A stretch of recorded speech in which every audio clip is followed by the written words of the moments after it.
Dia berkuasa 400 tahun lamanya. Penguasa tunggal syarqan wa gharban, dari mulai belahan timur dunia sampai ke barat, tunduk dalam kekuasaannya.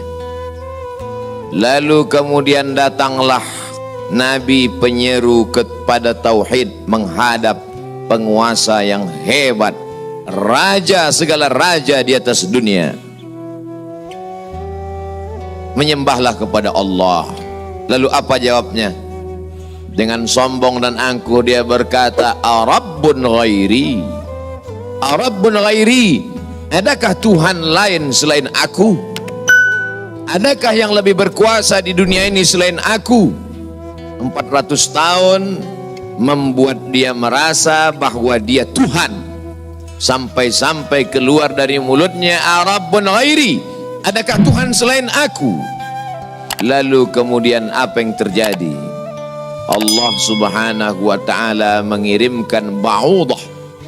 Dalam Al-Quran Allah mengatakan tidak malu menciptakan ba'udah, nyamuk. Innallaha la yastahyi ayyadriba masalam ma ba'udah.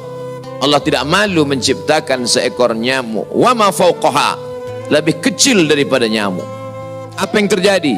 Nyamuk itu masuk ke dalam lubang hidungnya, terus ke dalam batang hidungnya, sampai ke otaknya, dan nyamuk itu pun menggigit otak di kepalanya. Lalu kemudian dia mengambil martel memukul-mukul kepalanya, sampai orang-orang di sekelilingnya menyangka dia gila, sampai dia habis usaha, makin sakit, tak dapat dirasakan, tak dapat diceritakan, tak dapat diungkapkan bagaimana rasanya. Dan akhirnya dia pun mati, dicatat dalam sejarah. Dia bernama Namruz. Begitu Allah bercerita tentang orang-orang angkuh dan sombong.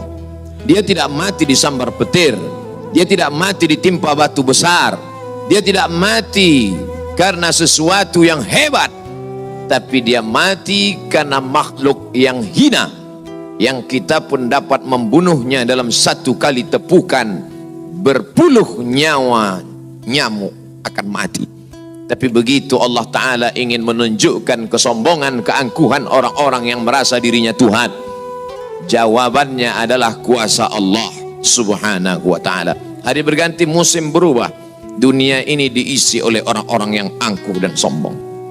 Selesaikah dunia dengan matinya Namruz? Tidak. Lahir lagi generasi yang lebih canggih daripada Namruz, lebih kejam daripada Namruz. Apa yang dia lakukan? Yuzabbihuna abna'ahum wa yastahyuna nisa'ahum.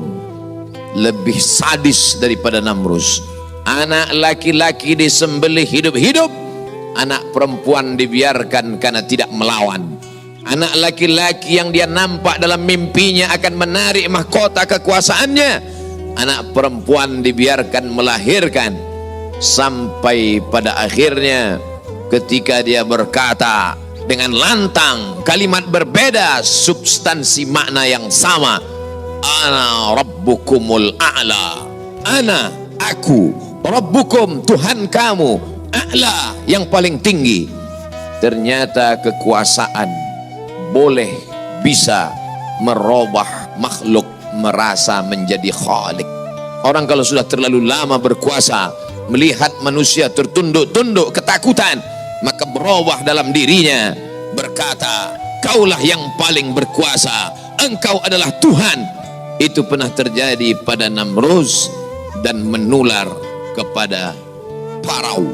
Al-Quran menyebut dia Fir'aun. Ana, aku, Rabbukumul a'la, Tuhan kamu yang paling tinggi.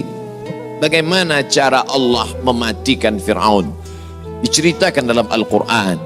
Falamma adrakahul gharaqu, ketika dia tenggelam di tengah laut merah, masuk air itu ke dalam tenggorokannya dan masuk ke dalam lehernya, terus ke dalam dan masuk ke dalam paru-parunya. Sebodoh-bodoh anak kecil tidak akan ada air masuk ke dalam paru-parunya. Anak kecil yang belajar minum, Kalau sampai air masuk ke dalam saluran nafasnya, dia pasti akan tersedak. Tersedak adalah kuasa Allah. Kenapa? Karena ada saluran nafas, ada saluran minum. Udara tidak akan mungkin diisi air, karena kalau sampai air masuk ke saluran udara, maka hancurlah paru-paru. Allah ciptakan satu kuasa bernama tersedak. Tersedak adalah kuasa yang paling ringan. Anak kecil yang tak ada daya upaya pun pasti akan tersedak. Tapi Allah ingin menunjukkan kepada Fir'aun, jangankan untuk menggenggam dunia, jangankan untuk membunuh Musa, jangankan untuk mengejar Bani Israel, untuk tersedak pun kau tak kuasa, wahai Fir'aun. Apa yang terjadi? Fir'aun mati. Kenapa Allah mematikan Fir'aun dengan air? Kenapa tidak dengan batu? Kenapa tidak dengan petir yang menggelegar? Mengapa dengan air? Karena dulu bayi yang tak berdaya itu dihanyutkan ke tengah air. Wa auhayna ila ummi Musa, kami wahyukan, kami ilhamkan, kami bisikkan ke hati ibu Musa, an ardi'ihi, susukan anakmu. Fa in khifti alaihi, kalau kau takut anakmu ini akan disembelih Fir'aun, fa alqihi fil yammi, hanyutkan dia ke sungai. La takhafi, jangan kau takut, wala tahzani, jangan kau sedih, inna radduhu ilaiki, kami akan mengembalikannya kepada engkau sesuai dengan cerita yang kami kehendaki. Wajailuhu minal mursalin, dan kami akan menjadikan dia salah satu daripada rasul yang kami pilih. 5 di antara rasul itu, salah satunya adalah Musa alaihi salam. Musa, bayi yang tak berdaya, dicampakkan ke laut, dicampakkan ke sungai Nil, selamat. Bayi yang tak dapat berenang, bayi yang tak ada kuasa, bayi yang tak ada daya upaya, selamat di atas air. Tapi penguasa, raja di atas raja, segalanya bukti-bukti kuasanya sampai hari ini menjadi bukti. Satu di antara 7 keajaiban dunia adalah piramid yang dibangun oleh Fir'aun. Tapi ternyata air yang dulu menyelamatkan bayi Musa, air yang sama menenggelamkan Fir'aun yang amat sangat berkuasa.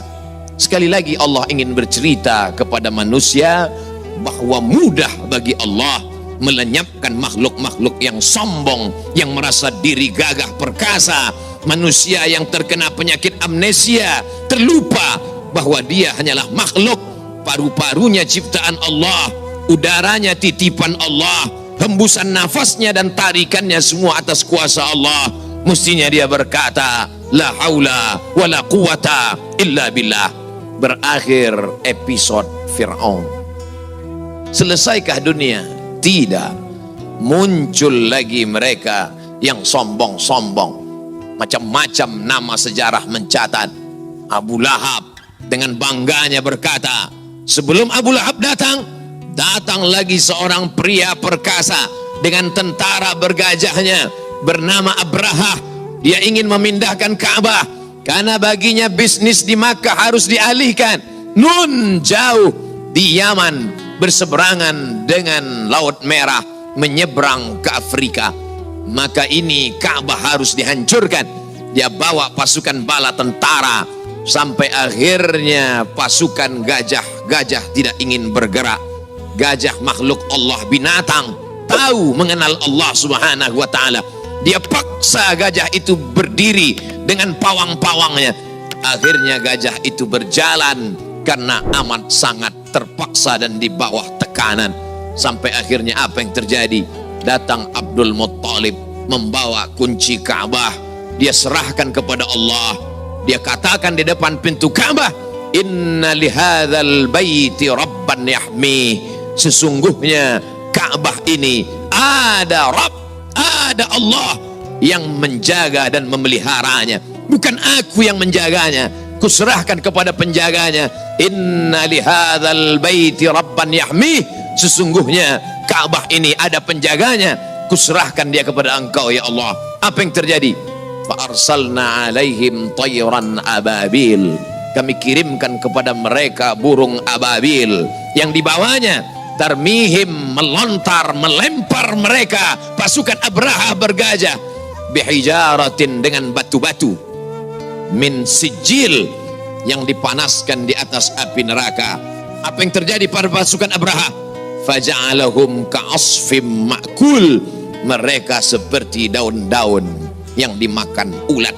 Tahun peristiwa itu terjadi disebut dengan Amul Fil, tahun gajah, tahun kelahiran Sayyidina wa Maulana Muhammad sallallahu alaihi wasallam. Hari berganti, musim berubah, isi dunia sebenarnya itu-itu saja, namanya berbeda, tapi sebenarnya makhluknya itu-itu saja. Dia pernah bernama Namrus, dia pernah bernama Fir'aun, dia pernah bernama Abraha. Selesaikah dunia? Belum. Dunia terus berlanjut, melahirkan makhluk-makhluk. Ada yang rendah hati dan tawadu, ada yang zuhud dan ridha, ada yang mencari kemuliaan Allah, ibtigha'a mardatillah. Tapi ada yang dititipkan harta dan kuasa. Pertama dia merasa dia punya, lama-lama dia merasa alam semesta pun bersimpuh sujud di kakinya, karena dia lihat tidak lagi ada orang yang berani mendongakkan kepala, tidak lagi ada yang berkuasa, tidak ada lagi yang berani bersuara keras, lantang, semuanya ketakutan. Sampai akhirnya dia berkata dalam hati, aku adalah penguasa jagat raya. Kemana mereka semua? Mati. Ketika penguasa-penguasa dunia modern dengan kecanggihan teknologi berkata, kami bisa menangkal gempa. Gempa sebagaimana apapun kuatnya bisa kami atasi. Ternyata begitu ujian Allah itu datang, bangunan yang mereka bangun porak-poranda, hancur berkeping. Datang lagi satu penguasa berkata, kami yang paling banyak jumlahnya di atas dunia, kami yang bisa menguasai alam semesta. Mana itu Tuhan? Mereka tak pernah mengenal Tuhan, karena mereka adalah komunis, karena mereka adalah ateis. Bagi mereka agama itu hanyalah candu. Orang yang terkena narkoba bagi mereka sama dengan orang yang dimabuk oleh agama, karena bagi mereka agama ini hanya opium saja. Manusia yang stres, manusia yang depresi, lalu dia menjalankan agama. Agama bertentangan dengan komunis, agama bertentangan dengan keyakinan ateis. A tidak, T Tuhan, is keyakinan ateis, keyakinan yang meyakini tidak ada Tuhan. Mana itu Tuhan? Tidakkah kita melihat ucapan mereka sama seperti ucapan Fir'aun, yang keluar dari mulut mereka sama seperti yang keluar dari mulut Namrus? Mana kuasa Allah? Allah mengirimkan bakteri-bakteri kecil, kuasa itu pun roboh, hancur berkeping.